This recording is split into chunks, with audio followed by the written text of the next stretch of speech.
વર્ષ 2009 મંત્રી ફકીરસિંહ વાઘેલાના હસ્તે આંબેડકર ભવન માટે તકતીનું ઉદ્ઘાટન થયા બાદ આંબેડકર ભવનનું નિર્માણ ન થતા વારંવાર મીડિયામાં અહેવાલો પ્રસિદ્ધ થયા હતા।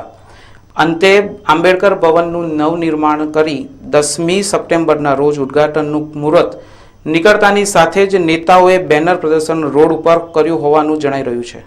ભરૂચ જિલ્લા કલેક્ટર કચેરી નજીક 2009માં મંત્રી ફકીરસિંહ વાઘેલાના હસ્તે આંબેડકર ભવનના નિર્માણ અર્થે તકતીનું ઉદ્ઘાટન કરવામાં આવ્યું હતું।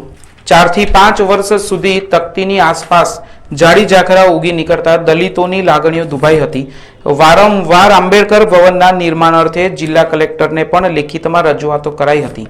જો કે મીડિયામાં વારંવાર સમાચારો પ્રસિદ્ધ થતા હતા। અંતે લોકસભાની ચૂંટણી ટાણે આંબેડકર ભવનનું નિર્માણ નહીં થાય તો દલિત સમાજ ચૂંટણીનો બહિષ્કાર કરશે તેવા અહેવાલો મીડિયામાં પ્રસિદ્ધ કરતાની સાથે જ ઉમેદવાર મનસુખભાઈ વસાવાએ તુરંત આંબેડકર ભવનની નિર્માણ કરવાનું શરૂ કરાવી દીધું હતું।